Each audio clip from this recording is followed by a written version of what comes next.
Today we start vector. Vector में अपन आज बात करेंगे about to resolution of vectors in rectangular component.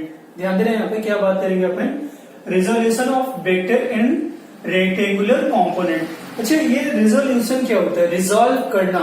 Resolution का मतलब रिजॉल्व करना, समझना है यहाँ पे। अगर ये एक ओ ए वेक्टर है, समझना है यहाँ पे ओ ए क्या होता है, यहाँ पे एक वेक्टर है, मान लो इसको बोल रहे हो ए वेक्टर, इसको क्या बोल रहे हो यहाँ पे ए वेक्टर। और ये क्या होता है यहाँ पे कोऑर्डिनेट एक्सिस में अगर देखा जाए तो प्लेन है एक्स वाई प्लेन, ये एक्स एक्सिस है, ये वाई एक्सिस है, और ये क्या होता है यहाँ पे ओरिजिन। बच्चे समझते हैं यहाँ पे ध्यान से, ये क्या होता है यहाँ पे ओरिजिन। तो ध्यान देना यहाँ पे जो ए वेक्टर है, इस ए वेक्टर का एक्स के डायरेक्शन में और वाई के डायरेक्शन में क्या कंपोनेंट आएगा। कहने का मतलब ए वेक्टर को एक्स के डायरेक्शन में जो कंपोनेंट आ रहे हैं और जो वाई के डायरेक्शन में आ रहे हैं उसमें ब्रेक करना या स्प्लिट करना is called resolution of vector. Resolution of vector, इसी चीज को यहां पे मैंने लिखा भी है, when a vector is split into component which at right angle to each other. कहने का मतलब इस वेक्टर का यहां पे देखा जाए तो दो कंपोनेंट आएगा। इस वेक्टर का यहाँ पे दो कंपोनेंट पॉसिबल है। एक कंपोनेंट क्या होता है एक्स के डायरेक्शन में, दूसरा कंपोनेंट किसके डायरेक्शन में होगा यहाँ पे वाई के। एक यहाँ पे एक देखा जाए कंपोनेंट एक्स के और दूसरा क्या होगा वाई के। ये दोनों कंपोनेंट ध्यान दे रहे हैं यहाँ पे, जो एक्स के डायरेक्शन में है इसको ए एक्स बोल दो, जो वाई के डायरेक्शन में है ए वाई। और ये मान लो यहाँ पे एंगल कितना आ रहा है यहाँ पे थीटा। कहने का मतलब एक्स से कितना एंगल बना रहा था थीटा। तो याद रखना है इस ए वेक्टर का ए एक्स और ए वाई मतलब ये दोनों देखा जाए तो एक दूसरे के परपेंडिकुलर है। एक दूसरे के क्या है बच्चे, परपेंडिकुलर। अगर एक दूसरे के परपेंडिकुलर होंगे तो यहाँ पे इस वेक्टर का इस परपेंडिकुलर फॉर्म में स्प्लिट होना इस कॉल्ड क्या होता है यहाँ पे रिजोल्यूशन ऑफ वेक्टर। तो यहाँ पे ध्यान देना स्टेटमेंट पूरा, when a vector is splitted into component which are at right angles to each other, then the components are called rectangular और orthogonal। इसी को रेक्टेंगुलर भी बोला जाता है या ऑर्थोगोनल, क्योंकि यहाँ पे दो पार्ट में आ रहा है। वेक्टर क्या आ रहा है यहाँ पे दो पार्ट में आ रहा है कि नहीं। तो इसी को क्या बोलोगे यहाँ पे, इस वेक्टर का दो पार्ट कर रहे हो, ठीक है ना। तो इसलिए इसको क्या बोलेंगे यहाँ पे resolution of vector in rectangular component. अब देखो यहाँ पे इसको फाइंड करने के लिए करोगे क्या, तो ध्यान देना यहाँ पे अगर मैं ऐसा बोलता हूं यहाँ पे कि अगर ये O पॉइंट है और इधर जो आ रहे हैं बात समझ आ रहे हैं, इधर दोनों का कंपोनेंट अभी लिखते हैं अपन।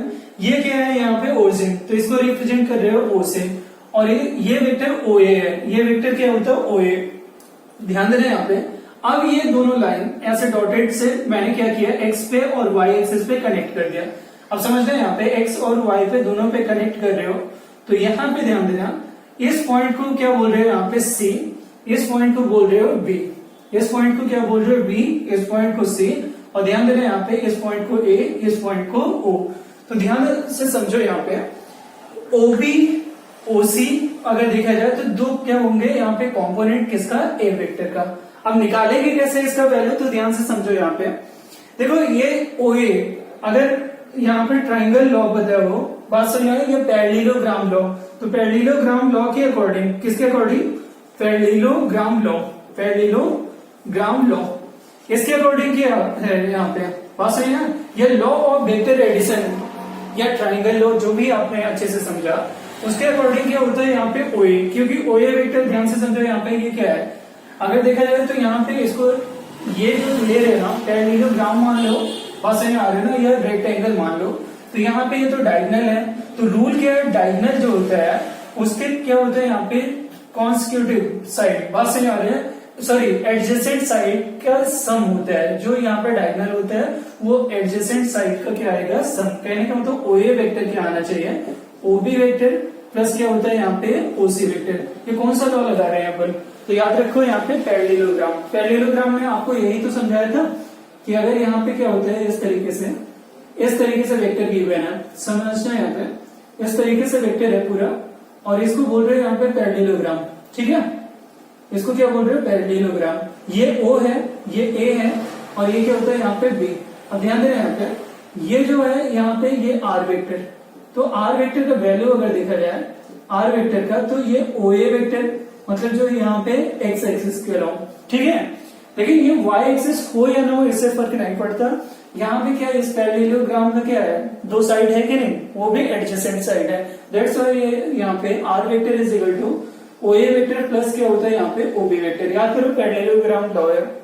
वही चीज तो यहाँ भी फॉलो करेंगे कि इस OA वेक्टर का अगर देखा जाए तो वैल्यू क्या होगा यहाँ पे OB vector plus OC vector, OB vector plus OC vector. इतना लिख लिया। अब देखना है यहाँ पे OB का वैल्यू सॉल्व करते हैं। किस ट्राइंगल को लेते हैं अपन, तो यहाँ पे ध्यान देना इन ट्राइंगल, ये क्या होता है AOB, AOB ध्यान से समझो यहाँ पे क्या बोल रहा हूं मैं। In triangle AOB, AOB, AOB में क्या निकाल रहे हो आप, तो ध्यान देना यहाँ पे AOB का अगर वैल्यू देखा जाए तो यहाँ पे आएगा cos थीटा। मैं cos थीटा फाइंड कर रहा हूँ पहले। cos थीटा क्या होगा, बेस अपॉन यहाँ पे ये क्या हो जाएगा हाइपोटेन्यूज। तो बेस क्या है OB, हाइपोटेन्यूज क्या है OA, ठीक है। तो OB डिवाइडेड बाय क्या हो जाएगा यहाँ पे A, क्योंकि मैग्नीट्यूड से अपन को मतलब है अभी। तो OB इज इक्वल टू क्या यहाँ पे A cos थीटा आना चाहिए कि नहीं। यहाँ पे OB का वैल्यू क्या आना चाहिए यहाँ पे A cos थीटा। OB का वैल्यू क्या आएगा यहाँ पे A cos थीटा। लाइक ऐसे यहाँ पे A sin थीटा का भी वैल्यू निकाल सकते हैं। यहाँ पे क्या होगा A sin थीटा का भी वैल्यू निकाला जा सकता है। अब A sin थीटा का वैल्यू कैसे निकालोगे यहाँ पे, तो ध्यान दे रहे हैं यहाँ पे ये एक्स एक्सिस, ठीक है। अब A sin थीटा के लिए अपन ट्राइंगल कौन सा लेंगे यहाँ पे, इन ट्राइंगल क्या होता है यहाँ पे O। अब ध्यान देना यहाँ पे इस बार ये थीटा था, राइट है ना। तो यहाँ पे इसी ट्राइंगल में हमें साइन थीटा निकालना था, साइन थीटा। अब ये तो साइन थीटा क्या होगा AB, क्योंकि ये परपेंडिकुलर है, ये तो बेस था परपेंडिकुलर अपॉन हाइपोटेन्यूज। तो ये क्या हो जाएगा यहाँ पे AB बाई OA, ठीक है। अब एक चीज ध्यान से समझना है यहाँ पे, ये चीज अगर देखा जाए तो OA किसके बराबर है, A के। OA किसके बराबर है, A के। तो आप मुझे बताओ यहाँ पे क्या ये चीज साइन थीटा, या ऐसे भी लिख सकते हैं ना AB बाई क्या हो जाएगा यहाँ पे A। इसी को सॉल्व करके यहाँ पे AB इज इक्वल टू कितना आ जाएगा यहाँ पे A साइन थीटा, राइट ना। ये क्या आ जाएगा यहाँ पे AB साइन थीटा। तो कहने का मतलब ये जो साइड है यहाँ पे ये AB रहेगा क्या, हाँ AB साइन थीटा। क्या AB OC के बराबर होगा, क्या यहाँ पे OC जो है AB के बराबर आएगा कि नहीं, क्योंकि पैरेलल है ना, ये दोनों साइड पैरेलल है और लेंथ भी सेम है, तो ये दोनों इक्वल आना चाहिए। अगर ये पॉसिबल है सिंस क्या होता है यहाँ पे OC is equal to AB, तो कहने का मतलब OC इज इक्वल टू कितना आ जाएगा A साइन थीटा। ये तो आएगा ना बच्चे, OC इज इक्वल टू क्या हो जाएगा यहाँ पे A साइन थीटा।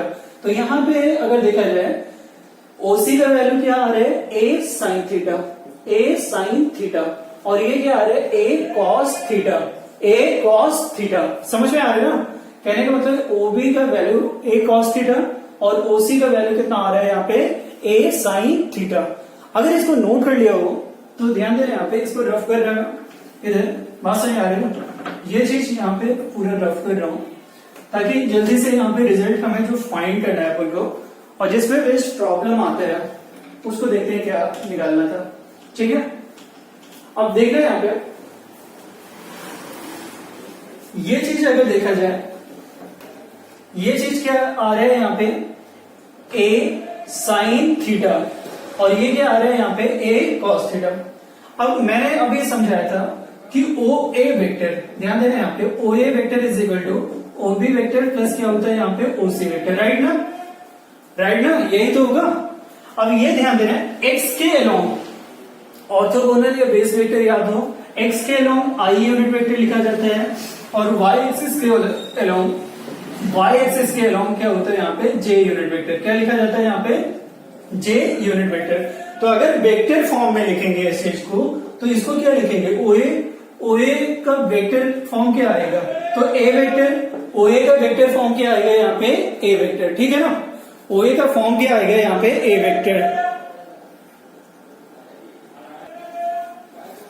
अब आगे ध्यान देना यहाँ पे A वेक्टर, OA वेक्टर के प्लेस पे क्या आएगा बच्चे यहाँ पे A वेक्टर, ठीक है। OB का ध्यान देना है यहाँ पे, OB की जगह पे क्या हो जाएगा A cos थीटा, क्योंकि वेक्टर लगा है, ये तो मैग्नीट्यूड है ना बच्चे। अगर ये देखा जाए तो OB का मैग्नीट्यूड है, अगर मैं आई यूनिट वेक्टर के साथ लिखूं, ध्यान देना यहाँ पे ये रूल हमेशा याद रखना कि अगर इसका वेक्टर फॉर्म दिखाना है तो यहाँ पे आई यूनिट वेक्टर क्या होगा, साथ साथ लिखा जाएगा। ऐसे इधर क्या लिखा जाएगा, यहाँ पे ये हो जाएगा प्लस, ठीक है। अब इसका मैग्नीट्यूड और इंटू वेक्टर यूनिट वेक्टर, तो ये क्या हो जाएगा यहाँ पे ए साइन थीटा, मैग्नीट्यूड हो गया और इंटू क्या होता है यहाँ पे यूनिट वेक्टर। यूनिट वेक्टर किसके अराउंड, यहाँ पे वाई एक्सिस क्या आ जाएगा बच्चे, यहाँ पे जे। तो ये क्या आ रहा है, यहाँ पे रिजल्ट आ रहा है ए वेक्टर का। और ए वेक्टर देखा जाए तो दो पार्ट में यहाँ पे क्या हुआ, स्प्लिट हुआ। ए वेक्टर कितने पार्ट में यहाँ पे स्प्लिट हुआ, 2 पार्ट में। कितने पार्ट में, 2।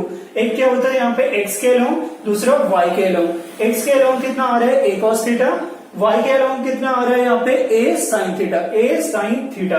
अब एक चीज और ध्यान देना यहाँ पे, अगर वाई के अलोंग ए साइन थीटा, एक्स के अलोंग ए कॉस थीटा आ रहा है तो इसका वेक्टर फॉर्म, क्योंकि ये तो मैग्नीट्यूड है, क्या है ये मैग्नीट्यूड, इसका यहाँ पे वेक्टर फॉर्म देखा जाए A cos theta I unit vector, क्योंकि एक्स के along I unit vector, Y के अलोंग जे यूनिट वेक्टर, के अलोंग क्या हो जाए, सॉरी यहाँ पे जेड के अलोंग के यूनिट वेक्टर, राइट ना। बेस वेक्टर या ऑर्थोगोनल वेक्टर याद हो तो मैंने इसे भी समझाया था।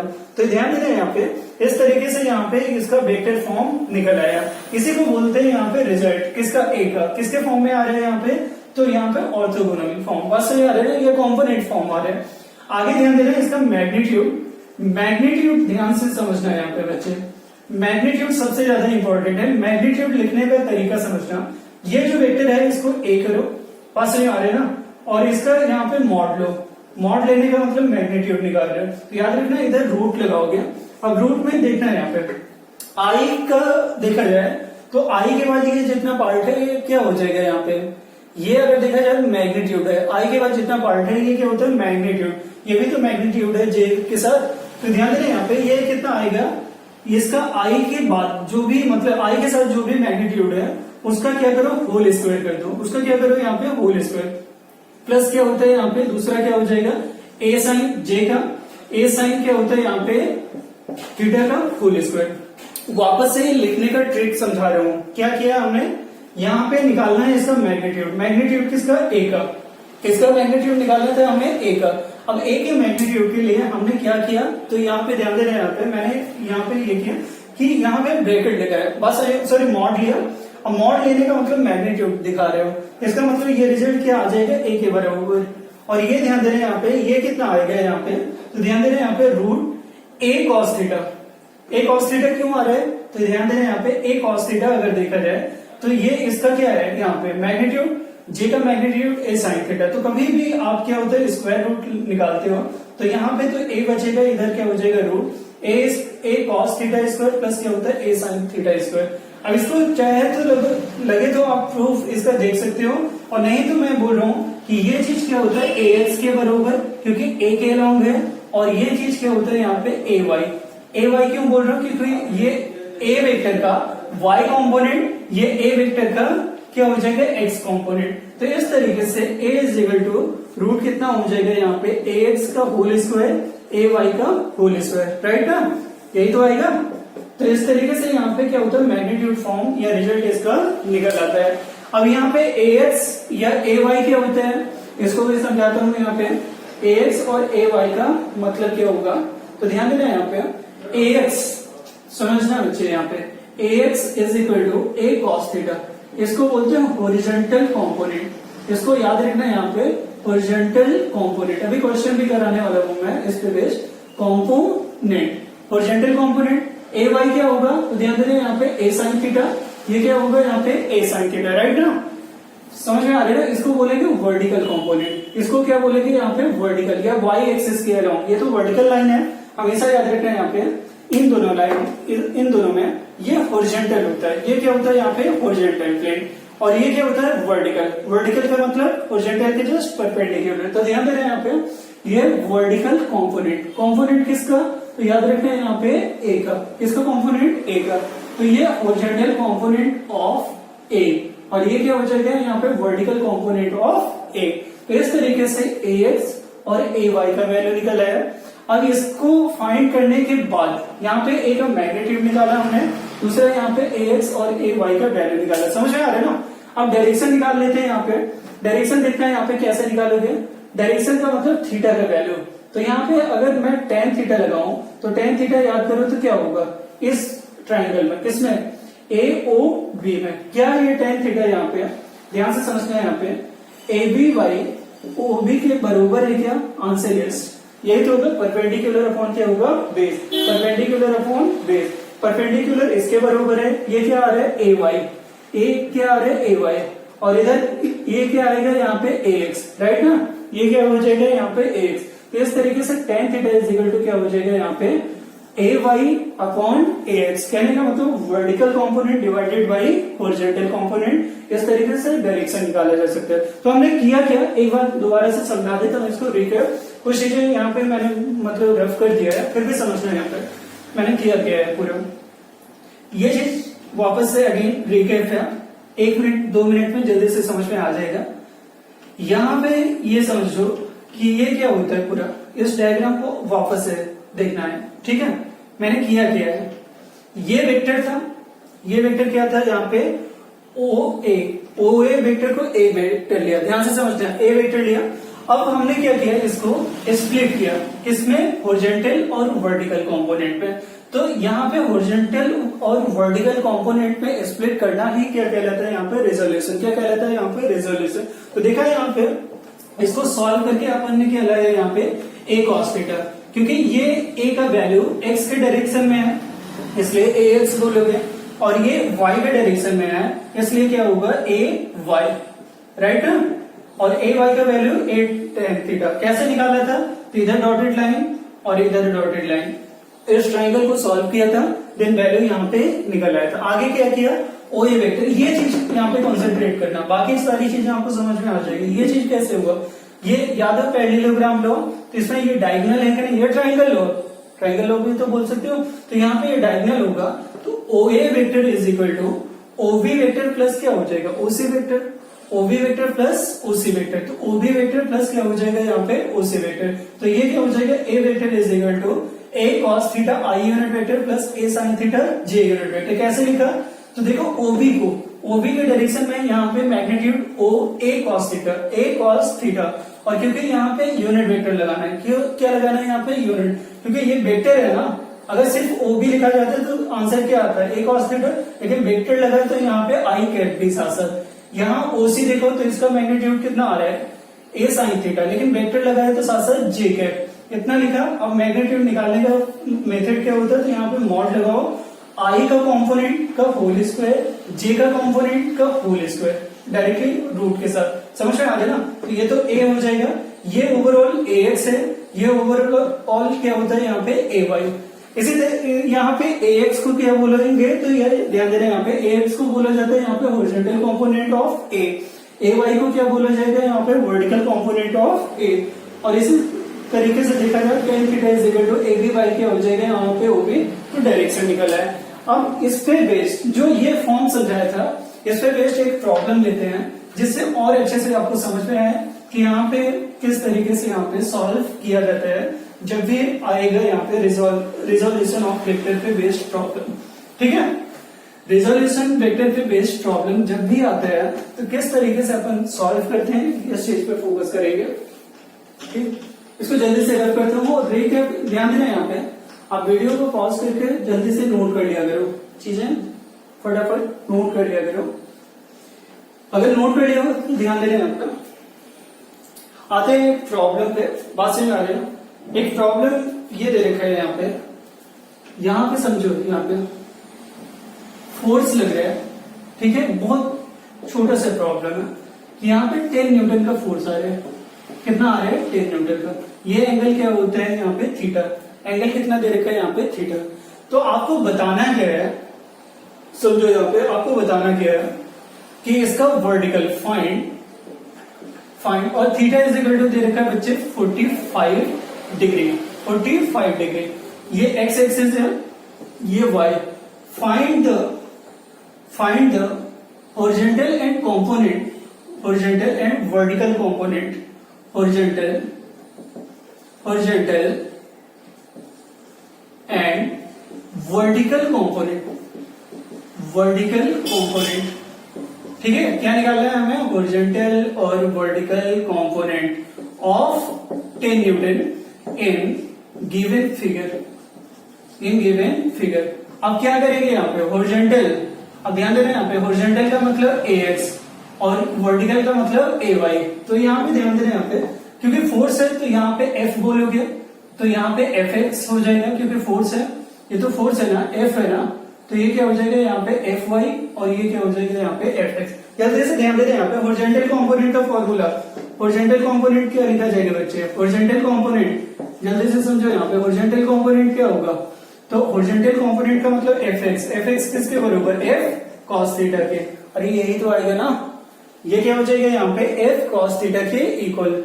F cos थीटा के अगर इक्वल होता है तो F का वैल्यू कितना दे रखा है 10, cos कितना थीटा कितना दे रखा 45। तो ध्यान देना बच्चे यहाँ पे ये 10 रहेगा और यहाँ पे cos थीटा। अब ये ध्यान देना cos 45 का वैल्यू 1/√2, तो ये कितना आ जाएगा 10/√2, इसका वैल्यू आ रहा है तो यहाँ पे हॉरिजॉन्टल कंपोनेंट का। दूसरा हमें क्या मालूम करना था, सेकेंड थिंग क्या मालूम करनी थी यहाँ पे हॉरिजॉन्टल के बाद वर्टिकल कंपोनेंट, क्या मालूम करना था यहाँ पे वर्टिकल कंपोनेंट। वर्टिकल कंपोनेंट क्या होगा इसका, वर्टिकल कंपोनेंट असर में आ रहा है ना, वर्टिकल कंपोनेंट अगर देखा जाए बच्चे तो यहाँ पे Fy ध्यान दो तो एस डायरेक्शन, इधर क्या बस F लिखो, ये जो वैल्यू होता है इसको लिखो साइन थीटा, बस ये याद रखना, माइंड में एकदम बैठा लो इस चीज को। यहाँ पे F और इधर को क्या रहेगा साइन थीटा, इधर को आ रहा है तो क्या होगा cos थीटा, तो ये क्या हो जाएगा यहाँ पे F साइन थीटा। ये क्या है हॉरिजॉन्टल, यहाँ पे वर्टिकल कंपोनेंट, ये क्या है horizontal component. Horizontal component already solve कर लिया। अब F की जगह पे 10 आएगा, साइन कितना हो जाएगा यहाँ पे 45, साइन 45 का वैल्यू तो यहाँ पे 1/√2 मीन्स कितना हो जाएगा यहाँ पे 10/√2 न्यूटन आ रहा है यहाँ पे Fy का वैल्यू और Fx का वैल्यू क्या आ रहा है यहाँ पे, तो यहाँ पे ये हो जाएगा Fx का वैल्यू 10/√2 और ये क्या होता है यहाँ पे न्यूटन। अब अगर आपको बोले कि इसका वेक्टर फॉर्म बताओ, इसका वेक्टर फॉर्म क्वेश्चन में दिया नहीं है लेकिन इसी का वेक्टर फॉर्म लिखना होता तो क्या लिखते हैं, देखो यहाँ पे वेक्टर फॉर्म आपको बताऊं बच्चे, यहाँ पे एक वेक्टर याद हो तो vector form A vector is equal to क्या होता है यहाँ पे ax i unit vector plus ay j unit vector, याद है कुछ अभी समझाया था, वैसे ये भी क्या हो जाएगा यहाँ पे fx i unit vector plus क्या होता है यहाँ पे fy j unit vector. fx के प्लेस पे क्या लिखोगे यहाँ पे 10/√2 i यूनिट वेक्टर। इसी तरीके से fy का तो 10 बाई क्या हो जाएगा √2 और इधर क्या होता है यहाँ पे j unit vector becomes to क्या आ गया यहाँ पे f वेक्टर। तो इस तरीके से यहाँ पे ये वेक्टर फॉर्म निकल आया इसका हॉरिजॉन्टल कंपोनेंट और वर्टिकल कंपोनेंट कैसे निकाला जा सकता है ये बताया। तो आज के लेक्चर में अपन ने रिजोल्यूशन ऑफ वेक्टर क्या होता है इस चीज को पढ़ा।